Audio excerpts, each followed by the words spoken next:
Hoy tenemos que hablar muchísimo de aranceles, de Donald Trump, del posible anuncio, ¿no?, en el día de mañana, de ese día de la liberación. Por eso hemos querido invitar a José Carlos Díez, uno de los economistas más influyentes y mediáticos del momento, profesor de macroeconomía y finanzas internacionales de la Universidad de Alcalá.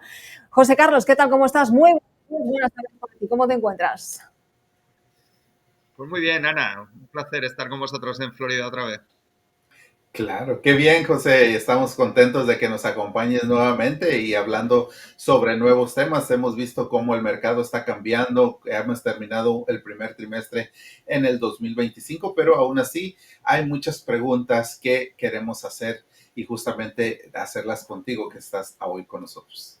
Ujú. José Carlos, antes de nada, te escuchaba recientemente en una entrevista que afirmabas que lo más peligroso de Donald Trump son sus ideas sobre el dólar. Te pregunto, ¿está intentando Donald Trump debilitar el dólar de una manera deliberada? Y en ese caso, no es tan fácil hacerlo, ¿no?, con una moneda tan fuerte como es el dólar, ¿no? Bueno, de momento ha dicho que lo quiere hacer, no ha dicho cómo, y lo que sí hemos visto es un informe que publicó su presidente del Consejo de Asesores, de Stephen Miran, que publicó en una casa de inversiones que estaba antes de llegar a la Casa Blanca y cuentan todo el plan, ¿no? Entonces, hombre, si tú lees el plan que cuenta Miran y escuchas a Donald Trump, pues suena muy parecido todo, ¿no? Entonces, ellos tienen una visión un poco rara. Es verdad que Miran ha tenido un PhD en Harvard con Marty Feldstein, que no está mal, ¿no? Feldstein fue el presidente del Consejo de Asesores de Ronald Reagan y supuestamente pues sabe de esto, ¿no? Pero lo que cuenta en el plan va un poco en contra de lo que enseñamos en la Facultad de Economía, supongo que en Harvard también, ¿no? Él dice que el arancel que le puso a China en el 2017 no tuvo coste para los contribuyentes y los consumidores americanos porque los chinos devaluaron el yuan un 25%. Entonces prácticamente se equilibró con el arancel y en términos de las compras de importaciones en dólares para los americanos fue neutral. Pero ahora tiene dos cosas. Una, va contra México, ¿no? Y Ujú. dos, quiere devaluar el dólar, ¿no? Por lo tanto, se contradice el mismo, ¿no? Si tú metes un arancel, que no deja de ser un impuesto, y eso sube los precios de los bienes de los consumidores y de los votantes republicanos que le votaron a él, y eso sube la inflación, que es para lo que él dijo que iba a venir, para bajar la inflación, y encima devalúas el dólar, lo que haces es aumentar todos los precios de todos los bienes importados en Estados Unidos, ¿no? Por lo tanto, el shock Ujú. de inflación es doble. Entonces, bueno, es un poco sorprendente. Ujú. José, como lo acabas de mencionar, la inflación y propiamente es un gran riesgo, pienso yo. ¿Crees que el presidente está jugando con fuego al hacer este movimiento? Bueno, hombre, el presidente siempre juega con fuego, ¿no? En su película, en el Practitioner, se ve, él es así desde jovencito, vamos, que no va a cambiar y plantea las negociaciones siempre duras, ¿no? Pero yo creo, sinceramente, él ha estudiado en una buena universidad también, ha estudiado business, ha hecho negocios, sabe del mundo de negocios. La macroeconomía es un poco más complicada que los negocios, especialmente el dólar, ¿no? Porque, como decía Albert Einstein, un poco hablando de la política, pero pasa lo mismo en la macroeconomía, depende de muchas variables. Entonces, hay variables que tú no controlas y no sabes.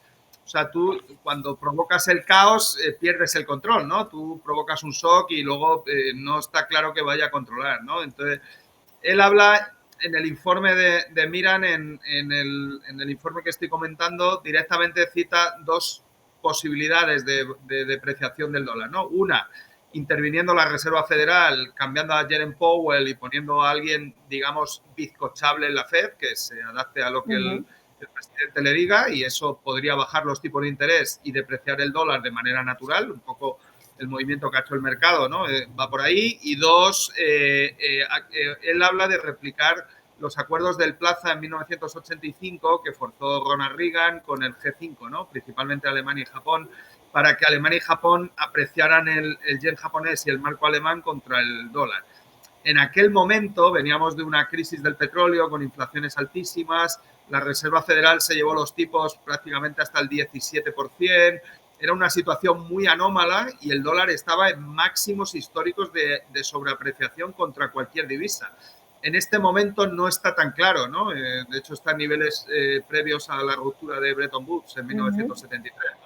Por lo tanto, en una situación como la actual, con pleno empleo, una devaluación del tipo de cambio, va directamente a inflación. Pero bueno, esto lo sabe un alumno mío de primero de grado de economía en Alcalá de Henares, ¿sabes? No hace falta ir a Harvard para ver esto, vamos, que es un ejercicio básico de la macro. Entonces, es sorprendente que vayan a cometer un error de principiantes, como es su propia película. Bueno, vamos a ver si comete el error de principiantes, como decíamos. La pregunta es que estamos prácticamente 24 horas de que entre en teoría en vigor, ¿no? Todo ese plan arancelario en ese famoso día de la liberación. Te pregunto, ¿va a cumplir su amenaza Donald Trump? Porque venimos de 2 pausas. Ha habido hasta 2 amenazas gordas, podríamos decir, pero 2 pausas. Esta vez a la tercera va la vencida. ¿Pasaríamos ya de una grave escalada a una guerra comercial en toda regla? ¿Qué va a pasar mañana? Hablando de Trump, todo hay que cogerlo con pinza, porque él, como es tan binario y tan bipolar, pues hay que esperar, ¿no? Pero todo pinta que sí. Ya ha concretado algunos aranceles al automóvil, ¿no? Ha concretado aranceles ya al acero y al aluminio europeo, y ahora tiene que ir bajando e ir concretando. Yo creo que lo que está haciendo es lo peor que puedes hacer si quieres generar dudas e incertidumbre y poner nerviosos principalmente a los empresarios, Ana, pero también a los inversores, ¿no? Yo tengo más miedo en este momento a corto plazo a los inversores que a los empresarios, aunque lo de los empresarios es más perdurable, va a durar más tiempo, ¿no? Cuando tú generas tanta incertidumbre en las decisiones de inversión de empresas, eso tiene un efecto más a medio plazo para verlo, ¿no? En términos de los datos económicos. Pero lo de los inversores no. O sea, el desplome que estamos viendo en las bolsas, especialmente en la tecnología, las subidas de primas de riesgo que estamos viendo en los high yields, el refugio en oro, ¿no? Para protegerse de la subida de inflación, todo, ¿no? La subida de los break-evens de inflación, de expectativas de inflación de los bonos de la deuda pública americana, que han pasado del 1,5% en el verano del año pasado al 3%, o sea, están en máximos desde el 22%. Los inversores ya están asustados, ¿no? Creo que están en la barandilla, pendientes como cuando vas a ver a los buitres, por lo menos aquí en España, ¿no? Que ves al buitre volar y estás en la barandilla para ver si el buitre se acerca a ti, ¿no? Y echar a correr, pero creo que están en el punto de echar a correr y, claro, cuando los inversores echan a correr, sabes cuándo empiezan, pero no sabes cuándo paran, ¿no? Es como los búfalos en la película de Bailando con Lobos, ¿no? Es duro, yo no provocaría esas estampidas. Correcto, José. Incluso, bueno, te comento, y ya lo sabes, estamos a escasas 24 horas de saber muy definitivamente acerca de los aranceles, si es que no hay otro cambio, como lo acaba de mencionar Ana. Pero, ¿qué consecuencias inmediatas crees que tendrá Europa? Propiamente Alemania, que es uno de los principales exportadores de vehículos a los Estados Unidos, ya que en Alemania pues se encuentra la compañía Volkswagen, BMW, Mercedes. ¿Cuál es el impacto directo que podrán tener? ¿Cómo reaccionarán la Unión Europea y propiamente cómo reaccionará Alemania en tu forma de ver las cosas?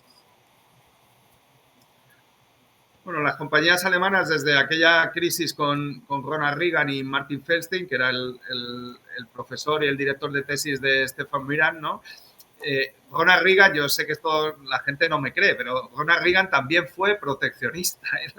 Él supuestamente era liberal, pero los republicanos en el 82 ya pusieron aranceles y cuotas de importación a los coches alemanes y japoneses y ya hubo reacción y hay parte de la producción de coches o bien directamente en Estados Unidos o bien directamente desde México, ¿no? Volkswagen tiene una fábrica muy grande en Puebla que la mayor parte de los coches van en exportación para Estados Unidos, ¿no? Por lo tanto, yo creo que a Volkswagen, sinceramente, le afecta más el arancel a México que directamente a Alemania, creo, el impacto sobre la cuenta de resultados de la compañía. Pero bueno, ninguno de los dos aranceles va bien, ¿no? La Comisión Europea ya ha reaccionado ha impuesto aranceles a Estados Unidos por más o menos el mismo importe que sería el impacto de los aranceles al acero y al aluminio, ¿no? Donde ha metido cosas, pues, por ejemplo, la almendra, la gran producción de almendra mundial es en California y mucha almendra californiana se vende en Europa. Entonces, bueno, pues, ¿no? Egoístamente, yo tengo un cliente que vende almendras españolas, entonces estamos encantados, ¿sabes? Adoramos a Donald Trump porque la almendra española va a tener el mejor momento de su historia gracias a Donald Trump y los aranceles que le vamos a poner a los europeos a la almendra californiana. Y pues, las empresas de almendra californiana y los trabajadores de almendras de California y que hayan votado a Trump, pues lo que verán es perder su empleo o bajar su salario, ¿no? Que es lo que va a provocar el arancel que ponga la Comisión Europea a la almendra en California, ¿no? Entonces, bueno, ¿hasta dónde quiere llegar Trump y cuál es su nivel de dolor? Pues vamos a ver, ¿no? Europa creo que no tiene nivel de dolor. Los votantes europeos hemos admitido y hemos entendido que esto es una agresión en toda regla. Además, Donald Trump no para de insultar a los europeos todos los días. No sé qué le hemos hecho, de verdad que yo le pido perdón si yo le he hecho algo, de verdad que no, ¿no? El votante, por ejemplo, en España, la última encuesta que he visto, el 75% de la población española rechaza a Donald Trump. Esto no lo ha conseguido en España nadie, ¿no? Llevamos 10 años con polarización política y lo ha conseguido Trump. Y en Europa está habiendo un movimiento proeuropeo que no veíamos desde hace pues, prácticamente, bueno, lo vimos en la pandemia, pero ahora es mucho más intenso, ¿no? Por lo tanto, creo que va a sufrir mucho más Trump con sus votantes en el midterm en 2027 de lo que puedan sufrir los líderes europeos con los aranceles que vamos a entrar y la guerra arancelaria. Mira, por lo menos Donald Trump ha conseguido que nos pongamos de acuerdo en España en algo, aunque sea en rechazarlo, ¿no? En fin, bueno, volviendo un poquito al tema de los autos, de los vehículos, Donald Trump pues, es claro a la hora de hablar, es contundente, se le puede criticar más, se le puede criticar menos, te puede gustar más o menos, pero es muy claro, ¿no? Él decía, es felicidad si fabricas tu auto en Estados Unidos porque vas a ganar mucho dinero, si no, probablemente vas a tener que venir a Estados Unidos porque si lo fabricas aquí no hay aranceles. Yo estaba leyendo, ¿no? Que no existe realmente un vehículo 100% estadounidense, ¿no? Porque al final todos se ensamblan fuera, hay autopartes que vienen de México, de Canadá, en fin, salvo Tesla, ¿no? Que tiene compañías en Texas y en California. Te pregunto, ¿esto es curioso, esto es casualidad o no? Bueno, Elon Musk había decidido de manera empresarial y por criterios racionales poner su fábrica, creo que era en Nuevo León, ¿no? Nuevo León en México, sí, pero se paralizó, efectivamente, se paralizó. Vale. Bueno, pero lo ha paralizado por motivos políticos y para llevarse bien con Donald Trump, pero no por la compañía, ¿no? Entonces, es normal que los inversores de Tesla vendan acciones de la compañía porque va a perder valor, ¿no? Lo que comentas, Ana, yo creo que es un buen ejemplo, ¿no? El arancel es un impuesto que poníamos en España antes de que llegáramos a América, ¿no? Nosotros, los españoles, descubrimos la Florida, descubrimos California, ¿no? Creamos el Nuevo México, creamos la ciudad de San Francisco, fundamos la ciudad de Los Ángeles. Nosotros ya poníamos impuestos de ese tipo, el tipo de arancel, y ahora hemos evolucionado al IVA, ¿no? El IVA es un impuesto sobre el valor añadido que va quitando las autopartes. O sea, si una parte de un coche ya ha pagado el impuesto, cuando va a la siguiente cadena de montaje no paga el impuesto otra vez. El arancel no, el arancel es un impuesto sobre las ventas y se va sumando. Entonces, si tú, supongamos que una autoparte cruza 6 veces la frontera de México con Estados Unidos, el arancel se multiplica por 6 veces. O sea, tú puedes cobrar a una pieza, a un consumidor americano que compre un coche en Estados Unidos, un 150% de arancel.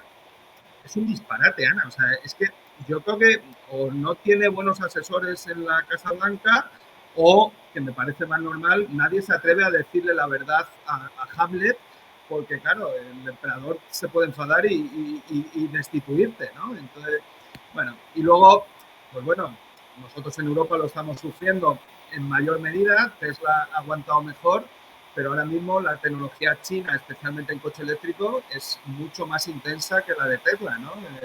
BYD acaba de anunciar una batería sólida con sodio. Ultra rápida, sí. Se va a hacer en 5 minutos. Bueno, si Tesla no saca una tecnología igual, seguramente esas fábricas nuevas que va a hacer no van a servir porque no va a vender los coches, ¿no? Yo tengo un Tesla y soy un gran admirador de de los coches que hace, no de él, ¿no? Pero estoy encantado con mi Tesla. Pero si un coche chino me pone el mismo coche al mismo precio con una tecnología de carga de 5 minutos, yo no lo voy a dudar, ¿eh? Voy a ir al coche chino, o sea, lo tengo clarísimo, ¿no? Entonces, da igual los aranceles que le pongas a la tecnología, tú no puedes ir contra el cambio tecnológico, ¿no? Entonces, creo que Estados Unidos tiene un problema ahí y si la solución a luchar contra los chinos en cambios tecnológicos es recortar un 25, un 30% las ayudas del gobierno federal a los centros de investigación y de I+D en los Estados Unidos, pues como dijo Groucho Marx, que separe esto que yo me bajo, ¿no? Yo creo que la que va a liar Donald Trump en los Estados Unidos va a ser tan gorda, o sea, tan gorda, que creo que los americanos van a tardar muchas décadas en olvidarse de él, ¿eh? Bueno, no nos metas el miedo en el cuerpo porque esperábamos por lo menos tranquilidad o queríamos que viniese un poco a revitalizar la economía y parece que con este plan arancelario lo que puede conseguir desde tu punto de vista es precisamente todo lo contrario. Es verdad que ya la inflación la estamos sufriendo y de hecho si se ponen en marcha estos aranceles, como tú mencionabas, también lo vamos a sufrir nosotros. Estaba leyendo el otro día que los coches pueden subir su precio de entre 3.000 a 12.000 dólares, ¿no? Y de hecho vamos a ver qué pasa también con muchas fábricas que están en México, en Canadá, si finalmente van a venir aquí, si van a poder asumir los costos las empresas, en fin, hay mucho de lo que hablar. Mercados y empresarios, que te quiero preguntar por estas dos cosas. Antes mencionabas que quizá lo van a pasar peor los inversionistas. ¿Qué va a pasar con el mercado? Porque hoy estábamos viendo los datos de los mercados en este primer trimestre y es el peor trimestre en el S&P 500 desde el 2022, si no recuerdo mal. Bueno, pues voy a hacer un escenario, digamos, normal y otro estresado, si quieres, pero bueno, el normal es bastante estresado, ¿no? Si ellos quieren devaluar el dólar, aunque él no da niveles, que me parece prudente, Stefan Mira, ¿no? Porque si tú das niveles, pues el mercado ajusta por expectativas racionales. Esto ya lo sabemos los economistas, ¿no? Yo he sido trader de divisas, Ana, o sea que yo de esto de las divisas sé, he sido trader de divisas y de bonos, ¿no? O sea que he sido asesor de grandes inversores en divisas, en bonos, en macro, o sea que esto yo me lo sé. Si tú dices el nivel, pues, pero bueno, los inversores no son tontos. Los economistas decimos que el tipo de equilibrio del euro-dólar está en niveles de 1,25 o por ahí, ¿no? Y ahora mismo está cotizando a 1,08. Si él se lleva el euro-dólar, ¿no? Y quieres hacer la industria americana otra vez competitiva por encima del equilibrio, eso es una devaluación del tipo de cambio del 15%, ¿no? Ponle un pass-through a inflación, ¿no? Siendo prudente, ¿eh? De un 50%, ¿no? Que son 12 puntos, y ponle que los bienes transables pesen en el IPC, pues, ¿no? Estados Unidos es una economía muy cerrada, pero bueno, mínimo un 15, un 20% de peso en el IPC de bienes transables, eso es una subida de inflación en Estados Unidos, solo por eso, de 1,5 o 2.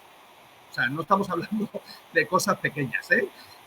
Eso debería llevar a una subida de tipos inmediatamente de la Reserva Federal para contener la inflación. Pero si tú bajas los tipos para depreciar el tipo de cambio, lo que vas a montar es una dinámica de una espiral inflacionista de expectativas, pues bueno, más del sur de Estados Unidos, ¿no? De países latinoamericanos, no de los Estados Unidos. Entonces, ¿qué reacción debería tener el mercado? Pues evidentemente cuando tú ves ese escenario tan incierto, vas a buscar refugio en la deuda pública americana a menos de 2 años y si te puedes poner en repo a un día, pues mejor, ¿no? No asumes riesgo.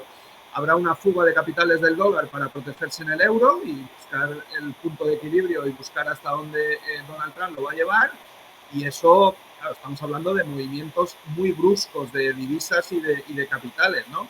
Eso es malo para las bolsas y en algún momento, aunque tú intentes controlar los tipos de corto plazo, las curvas tienen que pillar pendiente, los tipos de largo plazo tienen que subir, los bonos corporativos tienen que subir, las primas de riesgo corporativas tienen que subir. Bueno, es un escenario muy negativo para los inversores, Ana, ¿eh? No quiero ponerme muy dramático. Así es, José. Bueno, pero también hay otra cosa. Este viernes, como ya lo sabrás, estaremos viendo o estaremos dando lectura a ese dato del empleo. Vamos a ver si sigue aferrándose a ese 4,1%, pero ¿crees que un mal dato o un número mayor al 4,1% podría obligar a la Reserva Federal a cambiar esa frase que está usando últimamente, donde esperar y ver para poder actuar? Pues vamos a ver, porque, a ver, normalmente los economistas decimos, bueno, yo me he dedicado muchos años a analizar las dinámicas del ciclo, ¿no? Y el PIB americano, porque es el principal PIB mundial y determina las decisiones de la Fed, el tipo de interés del dólar, determina el precio de todos los activos mundiales, ¿no? Por lo tanto, si tú quieres asesorar a inversores, tienes que seguir el PIB de Estados Unidos, ¿no? Normalmente las economías llevan mucha inercia, pero lo que hemos visto en indicadores adelantados en este mes de marzo es muy, muy grave. Yo no lo veía desde el 2008, ¿no? Que se hunda el indicador adelantado de la Fed de Atlanta, ¿no? Que se hunda el indicador de la confianza de consumidor de Michigan como se ha hundido, que suba con tanta fuerza las expectativas de inflación del indicador de Michigan, que los ISM ya den señal de cierta moderación, no todavía de recesión, pero bueno, hay que mirar el dato de empleo, ¿no? Si el dato de empleo empieza a dar señales de debilidad y lo que estamos diciendo aquí es que todo lo que viene es inflación, pues eso históricamente le hemos llamado estanflación, que es lo que pasó en los años 80 y principios de los 80, pero bueno, ahora le podríamos llamar tramflación, ¿no? O sea, la va a provocar él. Entonces, bueno, es un fenómeno nuevo autoinducido. Nunca habíamos visto una estanflación provocada por el gobierno de la Casa Blanca. Es una novedad. Bueno, pues nos vamos a quedar con tu mensaje. Vamos a ver si mañana se aprueba o no, a ver qué pasa mañana, pero lo cierto es que no auguras nada positivo en caso de que todo este plan arancelario se lleve a cabo. José Carlos, te agradezco enormemente que hayas pasado por aquí y esperemos que el panorama sea un poquito más alentador de lo que nos cuentas, aunque me quedo con el titular ese de que se puede liar una gorda. Bueno, siento, claro, me preguntas, Ana, y yo tengo que contestar. Hombre, por supuesto. Tú eres el que sabe, ¿no? Si hubiera buenas noticias, las contamos también, ¿no? Pero bueno, a ver, vamos a ir viendo, pero esto pinta regulinchi, no tiene buena pinta. Bueno, seremos cautelosos. Bueno, José, cualquier que sea la respuesta o cualquier que sea la noticia, lo que esté aconteciendo en los próximos días, pues estaremos informando aquí en Buenos Días Wall Street, pero también nos gustaría que nos acompañes nuevamente para seguir este desenlace de lo que serán los aranceles y cualquier otra noticia que se presente al momento. Un placer, a ver si me invitáis un día al estudio. Bueno, pues aquí estamos en Miami, si te agarras un vuelo, aunque ahora están por las nubes, también hay que decirlo, pues aquí te esperamos, será un placer.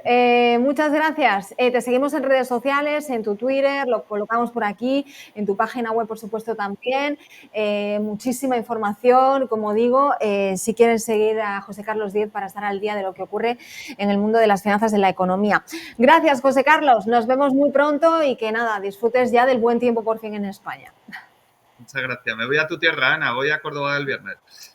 Bueno, pues me das mucha envidia, te lo tengo que decir. Cuídate mucho. Un abrazo.